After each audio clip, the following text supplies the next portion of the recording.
Hey guys, I'm so excited for tonight.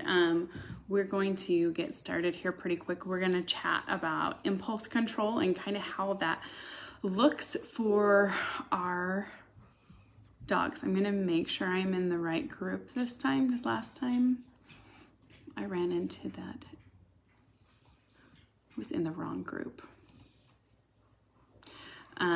So we're waiting for people to jump on. I do want to kind of just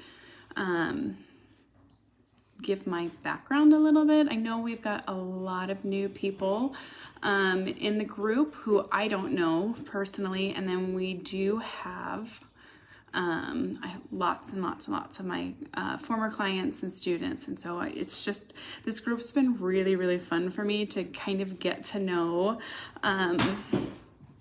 some new people, as well as to get to know new people as well. So we will get started, but I just want to introduce myself. I'm Sarah Crozier. I have been training with Scotch Pines for 10 years now, at least 10 years, but 9 years, I'm going into my 9th year with me like training full time. I got started with this naughty little puppy. I trained through 4-H and I thought I was very knowledgeable, and I was, as far as it came to dogs, except for she was kind of just out of my league. I was like, I don't know what to do with this dog. So I took the class in Twin Falls, Idaho with Stephanie's franchise, and from there it kind of just took off. I did an apprenticeship for a couple years with April up in the Boise area, and we started in Denver for a year, and then my husband got a job up in Idaho Falls, and that's where we moved, and we've been ever since. And so I'm really very passionate about what I do. I had someone ask me on the phone the other day, they're like, well, I want to know, is this just a job for you, or is this something that you are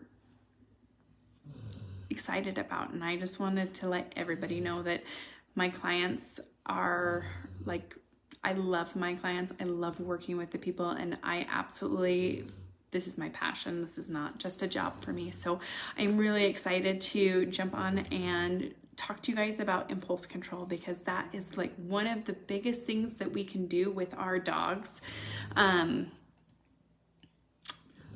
to help our training along. So if you've been through class, I know at some point I did bring up impulse control. I know if some people were dealing with some issues, I would just instruct them on impulse control. But with the video library that we've been able to add in and stuff like that, I have a whole section on impulse control, and it really can make a huge difference, especially for our young puppies. So as we are thinking about impulse control, we are really focusing in on teaching our dogs how to not lunge and pull and things like that, because no dogs are born with impulse control.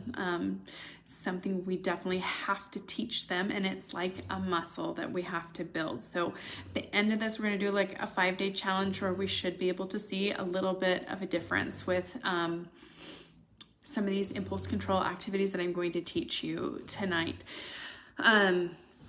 So as we are teaching our dogs impulse control, we just need to know that it is going to be something that we will see progress, and it does take time to, like I said, build that muscle. So I had knee surgery the beginning of November, and I've been in PT since day 2 after surgery.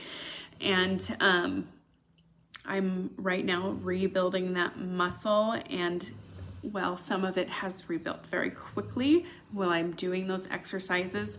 Some of it has taken a lot longer than I had anticipated. And so as you start this impulse control work, just know you should start seeing some changes fairly quickly. However, it is something that your dog has to get better and better and better with over time, and it's a time commitment. It is something that we have to teach them. Just like whatever we're doing with them obedience wise, we still have to teach them and follow through. It's the same with impulse control. So here's the thing, as far as it goes impulse control wise, we are usually doing a lot of impulse control work with them without really even realizing that's what we are doing. So some of the biggest ways that we can build that impulse control is really just having them sit and wait before we let them go in or out. Before they get their food, they need to wait until they're released. People, especially dogs that are like super ball crazy, we want them to sit and wait before we release them to go get the ball that we've thrown. And then I'm going to teach you the leave it game tonight with our with Skippy. So I'm going to show you kind of what I do for the most part impulse control wise with my dogs. This is the biggest thing that I probably introduced to my own dogs, other than just the everyday life things that I'm expecting from them. So I think we have a few people on. Welcome. I'm really excited that you're here.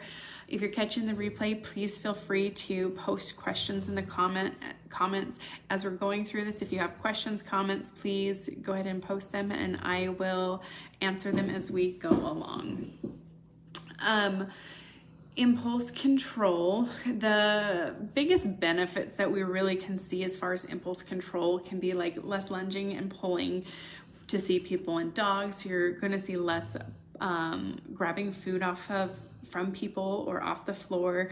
The ability for the dog to just be calmer or to have a longer stay.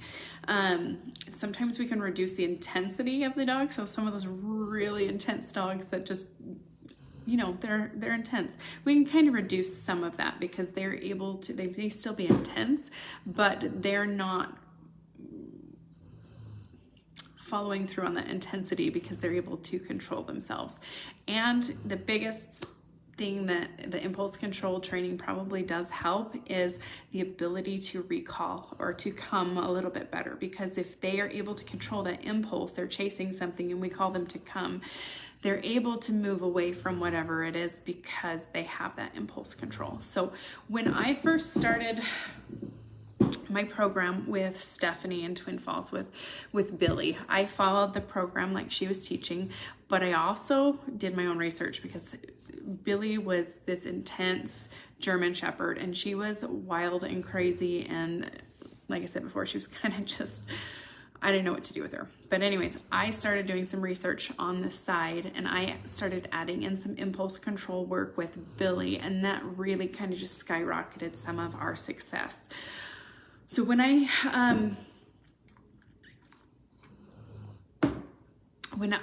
was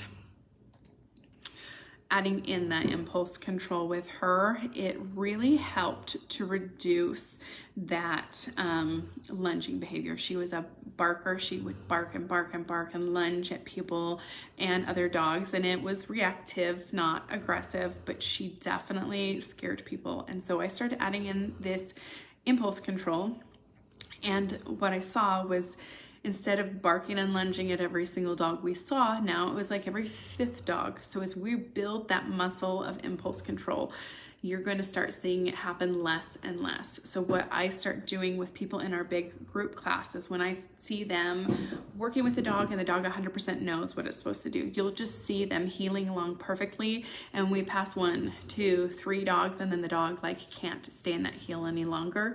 And maybe they bark or they lunge or they just pull up to go see another person or another dog.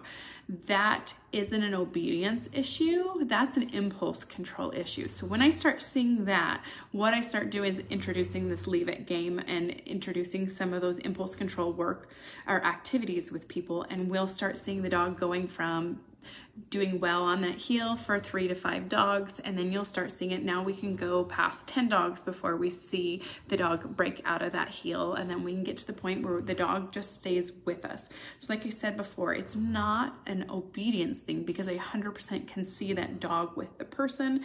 They know what they're supposed to be doing, but they can't control themselves long enough to stay in that position. We got to past that point where they just can't do it anymore. So we start building impulse control, and usually within a couple of weeks, I see these dogs go from kind of more antsy and crazy, and then they're able each week to just stay with their owners longer and longer and longer, as long as their owners are working on that impulse control. So, I'm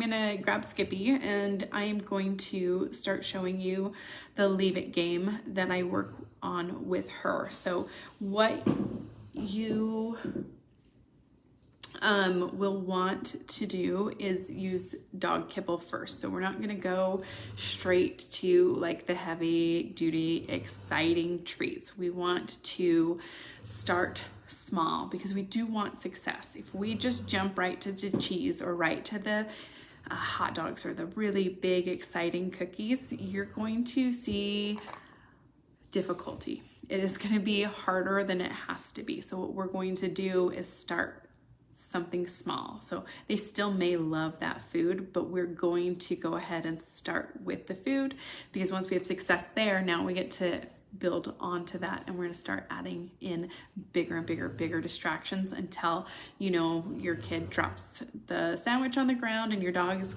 heading over there and you say leave it, and they just back away. That's the goal. We can't expect that at the beginning though. That is the 100% goal, is your dog just leaves things alone because you've told them to leave it, or we get to the point where they just leave things alone because they know they're not supposed to. So Skippy is probably my most, how do I say it? She's probably the most, she's really good impulse control. And some people are like, well, why? And I honestly can't tell you why. We've done a ton of impulse control work with her from like day one, because I never had babies and toddlers with a puppy, and so it was like a whole new world teaching her some of this impulse control work. But she also isn't, and I say this with all the love in the world, she's not the smartest dog, and so she'll find a piece of food on the ground and she'll just lay there and stare at it for hours until I either pick it up or I release her to eat it. But I'm just saying, if your dog doesn't get to that point, I don't expect dogs to just leave food on the ground. If they wander into the living room and my kids left something on the ground, most dogs are just going to eat it because they're a dog. Every once in a while, we get a dog that's got like this really good superpower as far as impulse control goes, and that is Skippy. So I'm gonna move this down. I'm gonna sit on the ground with Skippy, and I'm gonna show you what I do to really build impulse control, along with having them sit and wait for food, having them sit and wait to go out the door, throw the ball, things like that. So give me a second. Is there any questions? All right, Skippy. Come here, baby.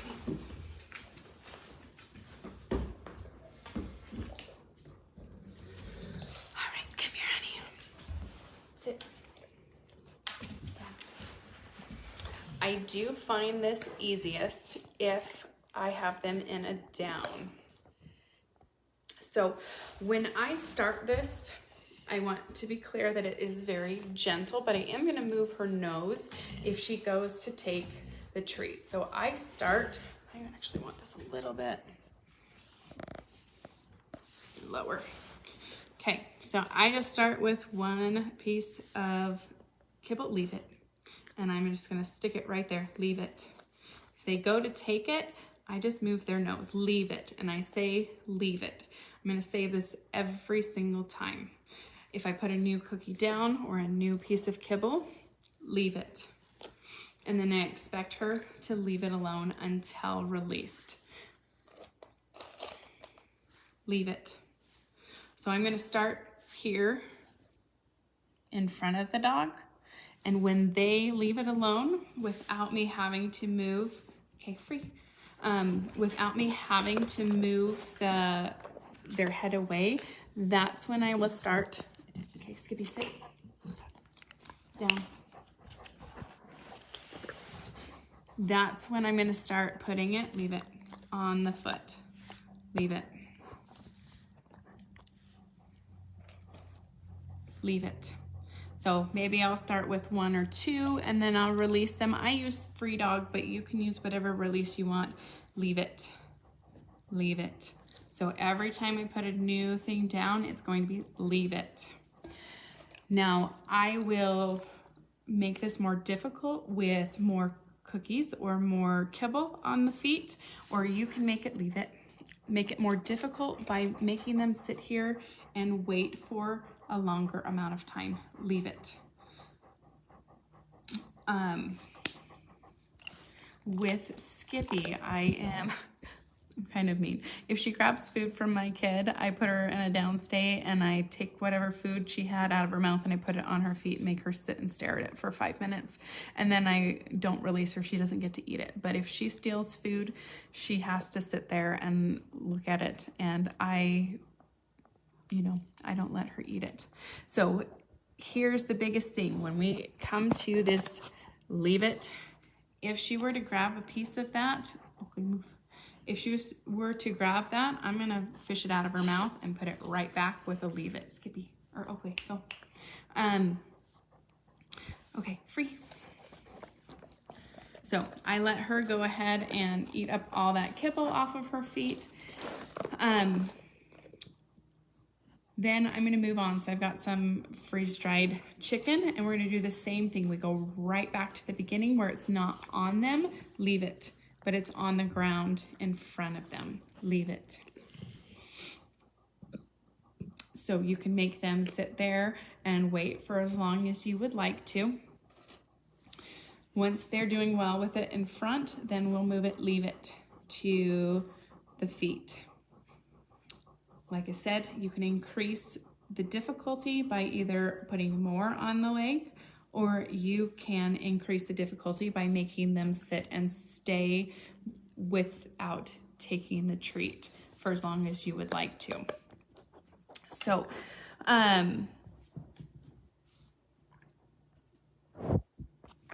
that's Oakley.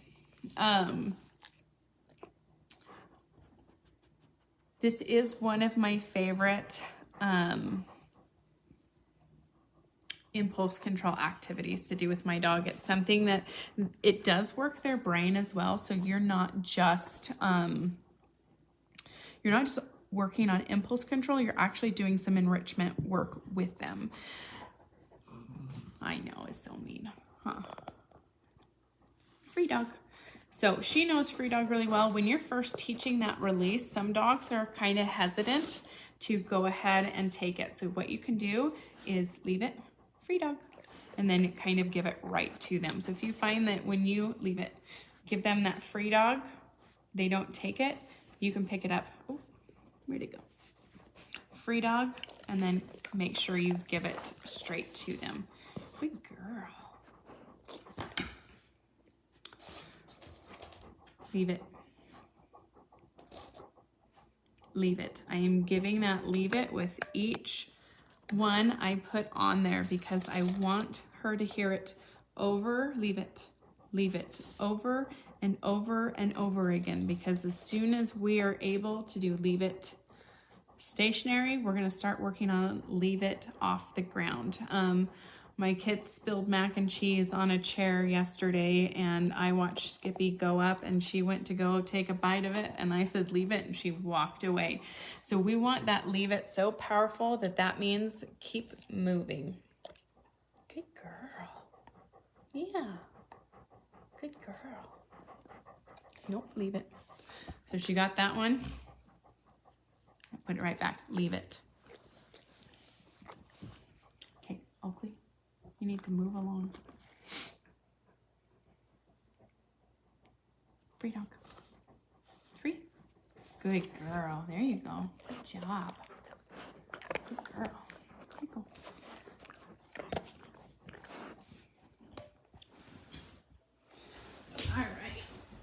leave it.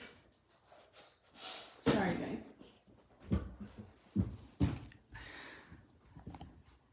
Okay. So that is one of my favorite things to do. When I am working with someone privately with obedience, in our big group class, we have all those distractions. That's building a lot of impulse control. We spend a lot of time with our stays. One of the tests we do is pulling hamburger past the dog's nose, and that is a huge test of impulse control. So the more impulse control the dog has, the better their stays are. So as I'm working with clients privately and I don't have the huge groups with distractions, I will start, we'll start with just food on the ground like we were there. And then my people are heeling around and I'm throwing cookies and balls and all that kind of stuff. And the dog has to stay. In the announcement, I believe there was a video of one of my private clients with a Great Dane. Her name was Daphne, and they worked so hard with her. She was just this big, giant, clunky puppy. And that was, I think, graduation week with her. We had my bunnies in a cage. We had tennis balls that we were throwing all over the place, and we were expecting that stay.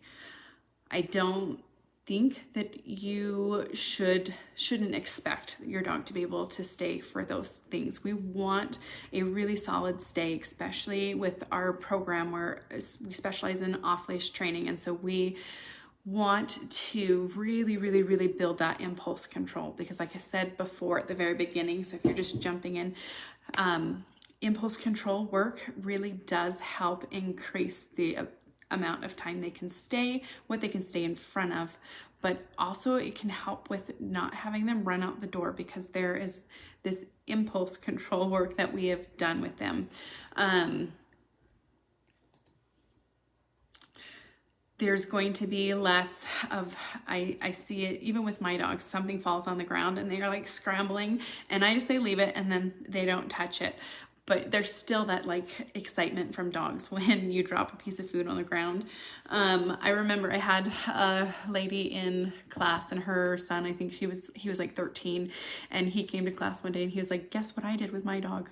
I put my sandwich and my bag of chips on the table and I had to go run into the other room and I told her, leave it. And I was like, I don't know if that's gonna work. And he's like, I came back in and she didn't touch it. It was amazing. So this leave it work is pretty incredible. And like I said, some dogs are going to get it way quicker and other dogs are not. It's going to be something that you have to continue working through. But if you are struggling with lunging and pulling to see people, impulse control is what we want to be doing. If you're struggling with your dog grabbing food off the floor or from people's hands, I don't know how many people deal with their dogs running up and grabbing food from people or jumping up and grabbing food from people. This does help with some of that impulse control. Like I said, most of the time when we have some of these behaviors, it is not an obedience problem. It is impulse control. I can't control myself, and so I have to teach them how to actually be able to control themselves. So it does give them that ability to stay calmer or longer stays, especially in front of bigger distractions. And then those intense dogs, it helps bring down that level of intensity. And then it helps with that come command, because if they can control that impulse when you call them to come and they're chasing the skunk or the squirrel or whatever it is, they should be able to flip around with that impulse control. So if you're struggling with any of those areas, impulse control is always where we're wanting to go. Impulse control is always taught. It is not something that I see any dog born with. There are some dogs that are born with like a calm demeanor, but I've never met one that hasn't had to have at least some sort of impulse control work, games or things like that. And a lot of times, like I said at the beginning, we're teaching our dogs impulse control without even realizing we're teaching them impulse control, which is pretty awesome. So I want to do a 5-day challenge here in the group. You can participate if you want to. You don't have to.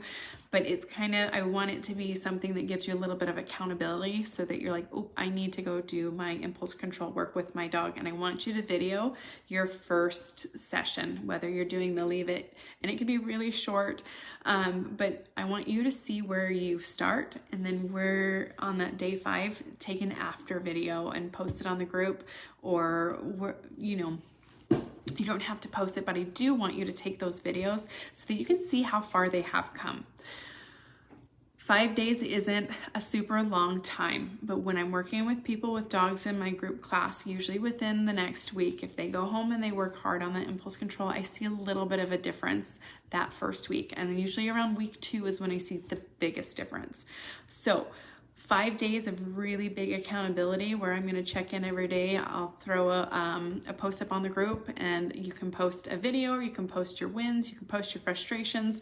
This is something that, like I said, some dogs are going to do really well and it's going to be really easy, and some dogs are going to struggle with it. So if you've already taught this leave it game and your dog does really, really well there, then you kind of increase, you can still use food, or you can just do a different impulse control activity. So if your dog bolts out the door, you can go start doing some stays with the door slightly open, and then more and more open. Make sure they're on a line so they don't bolt out and like take off, but you can start doing impulse control there. So it doesn't have to be the leave it game, but I want you to try something to start kind of building that impulse control muscle in your dog. Are there any questions that I can answer for you? Feel free to post them in the comments.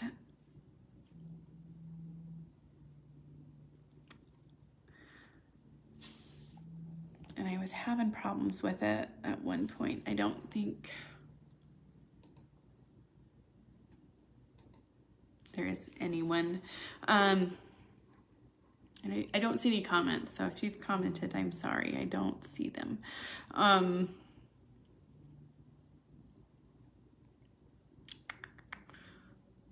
me make sure. I am going to post the guide, and it's not a ton, but on the leave it game section, the underlined leave it game video will take you to what I just showed you in the live. So, oh, hi Lisa, great information. Yeah, I'm excited for you to get started and see if you see any differences with your dogs. I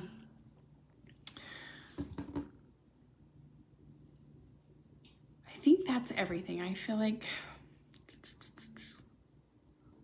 there is so much potential for all sorts of different things. So I'm going to say, those of you with little kids, impulse control is like the biggest thing that we can do with our dogs, because I have found we didn't have kids when we brought our first 2 dogs home. So my training with them looked very different. We did impulse control work, but it wasn't to the extent that we ended up having to do when we brought kids home.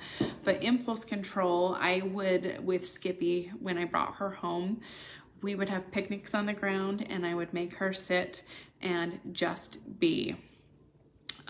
So that she would have to watch my kids eating on they were on a picnic blanket, but eating in front of her, and she wasn't allowed to go up to them. She was there sitting very calmly, or laying down calmly, watching them eat. I didn't care. She just couldn't go up and interact with the kids while they were eating.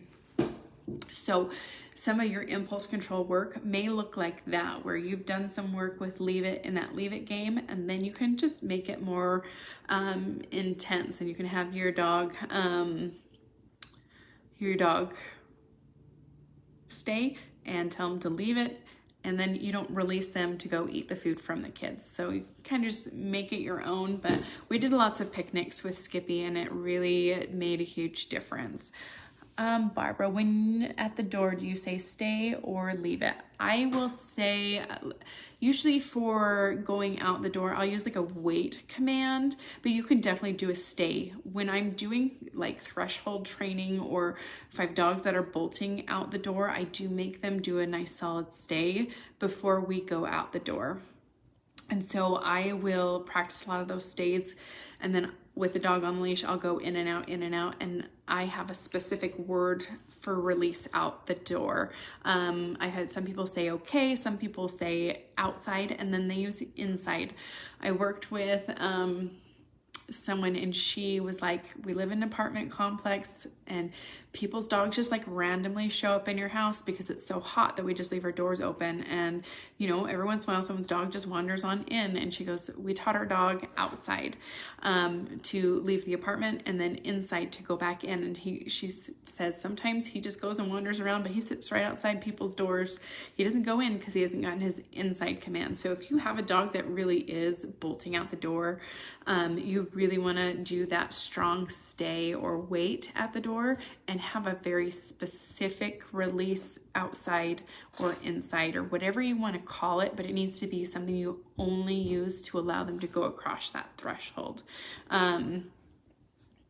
Very, very, very important. And I was chatting with one of my clients today and she was telling me like, she's like, yeah, my husband went to let the dog out and she wouldn't go outside because he said the magic word. And he's like, what is she doing? And she's like, you got to give her that release command because she just won't go out without it. And that's what they used to stop that really big door bolting issue. With Skippy, she's been my problem child. Everyone in class is like, she doesn't act like a problem. And I go, she was the biggest problem. But she was a door bolter. And so we had to do a lot of work on those thresholds. And so we have rules for gates, garage door, into the garage, but also when the garage door is open, they don't cross the threshold to go outside of the garage door. And then front door is also where we expect that weight.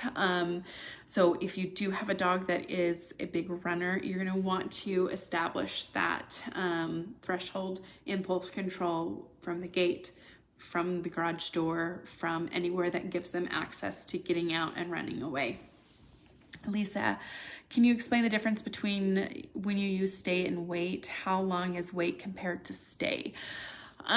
Great question. For me, a wait is going to be shorter. So if I am going to do a stay for the door, that's because I just am going to go put him on a stay and then I still have things I need to go get. So maybe I'm going to go get the poop bags or whatever it is. I'm using a stay, it's going to mean longer. If I'm just using that wait, and I teach it the same way I teach the stay, it really is just almost, it's a little more informal, I guess is what I'm trying to say. So if I'm ready to go, I'll have them wait. I walk out the door, I release them, and we go on our walk.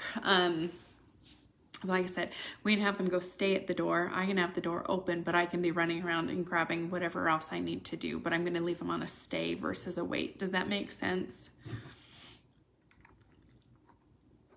Great question, Barbara. Thanks for asking that. Are there any other questions as far as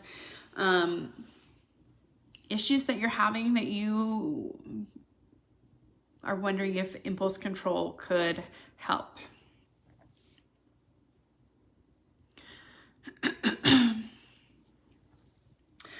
Another way that we're building impulse control is that sit on the dog or that calm canine exercise. I know it's in one of the guides. I think the calmer woof or whatever guide, there should be a section that has the link to our calm canine workshop. That is building impulse control, especially with our really excitable dogs. That's just teaching them how to be and how to be calm. And so we're expecting them to really just be chill when we're sitting down. That is building impulse control there. Dog barks every time he knows we're getting food for him. He's 40% husky. How do you stop the barking? What I do is if I go to get the food and he starts barking, I stop what I'm doing and I go do something else. And so I'm not even going to continue towards the food. So you may spend a weekend where you're like, okay, if you don't get food till 10 o'clock in the morning, it's not going to kill you, but I'm not going to continue to go get food for you if you're barking at me. Usually it takes a couple days where they're just like, oh, no food comes if you're demanding it from me, because that really is that demand behavior. You definitely could change the way that you are presenting the food. But again, if they're barking at you and they're like, get me food, I don't give in to the demand, if that makes sense. So again, it would be, I start heading towards the food area and they start barking at me. I'm going to go jump in the shower. I'm going to brush my teeth, whatever it is. And then I'm going to start walking back to the food. If they start barking at me, they're like, yay, food. No, I'm going to go do something else. I'm really just going to take myself out of that demand behavior cycle, because the more we do it, especially if we are like going and getting the food and they're barking and barking and barking, and then we put it down, the dog has just learned really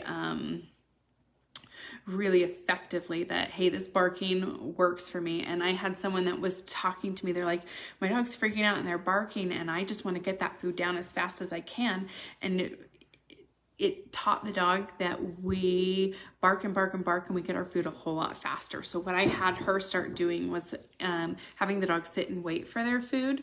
But she also was, I would walk out with the food, she'd start freaking out, and I'd go back inside with the food. And she said we got to the point after a month that the dog was able to just sit and wait for 30 seconds. And that was huge for them. 30 seconds without demanding, without freaking out. The food's in front of them in a bowl before the dog was allowed to eat. So impulse control can help, but also not addressing that demand behavior, because we don't do it on purpose. It really is. So the lady's like, I just want the barking to stop. And so I get the food as fast as I can.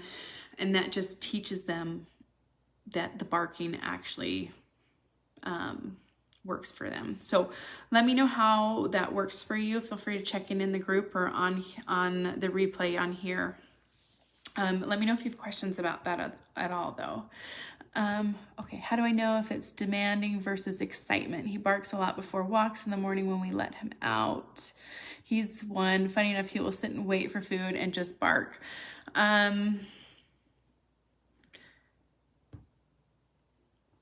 If it's just excitement, I still kind of do the same thing, because it's like that overexcitement. Like, Huskies are vocal though, so I think you kind of have to judge. If you don't like it, then we don't want to, it's still rewarding it by putting the food down.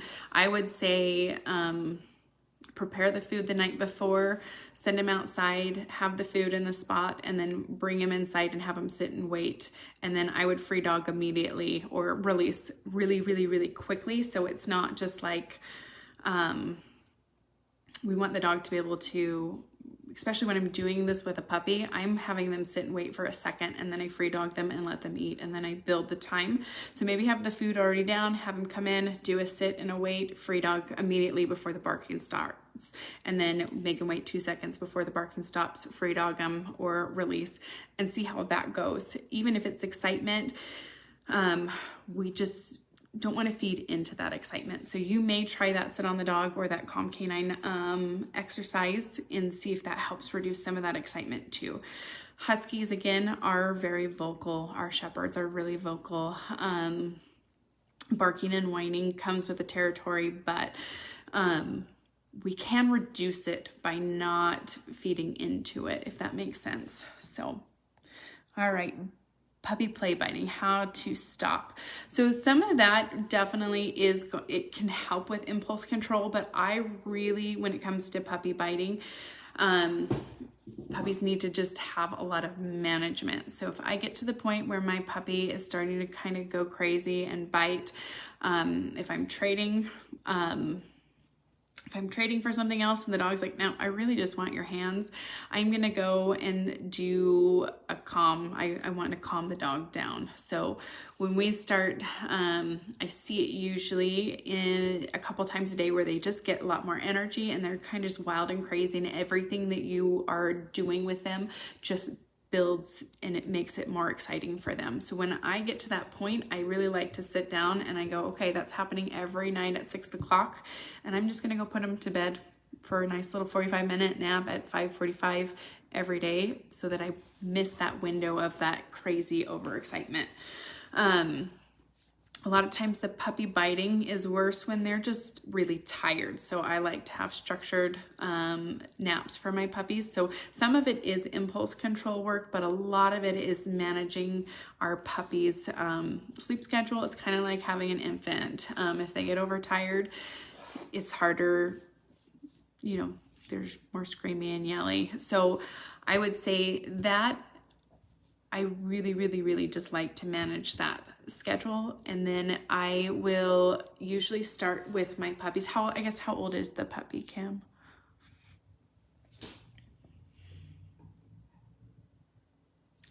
Skippy is still here waiting for more food.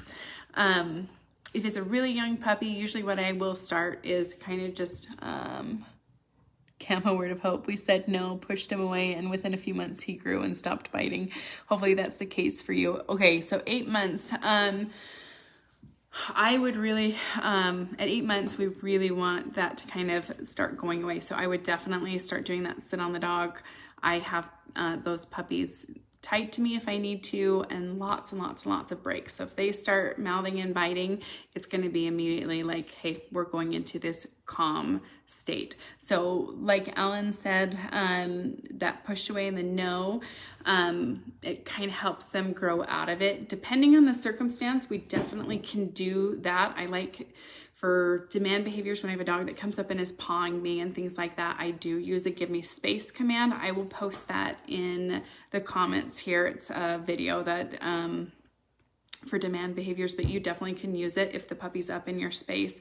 I like it because I can just tell my dog give space and they move away from me. So it's definitely something you could utilize. I use it all the time. Skippy's up in someone else's business. I say, Skippy, give space, and she walks away from them.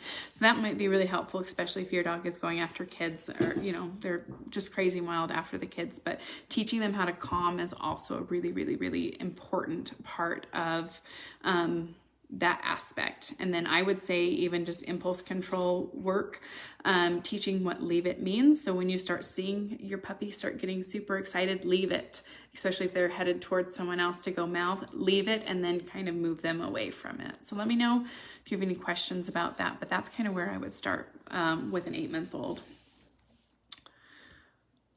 All right, you guys, thanks so much for joining in. I will post that guide here really quickly. But if you have questions about anything, feel free to post questions in the comment. I'll get to them. And then that challenge, you can participate or you don't have to, but feel free to post on I will be doing a post every day that's kind of just a check-in. I would say if you're going to participate the full 5 days, take a before video of your first training session of the leave it game or whatever you're doing. Do your first session, and then I want it on the day 5 as well, so you can see the difference. And it may be small, but it may be a huge difference as well. So I really, especially since I've started doing online training, I've loved having that documentation so people can go back and go, oh, okay, we really have come far. So 5 days isn't a ton, but I want you to see kind of what things look like and what changes you can make in 5 days as far as impulse control goes. So I'll have those check-ins, but feel free to interact as much as you want. I'll be on there interacting. Yeah, I'm excited. I think impulse control work is one of the best things we can do with our dogs, and they can be really, really simple games. So I will chat with you guys, not next Monday, but the Monday after. We'll have our last live in January. So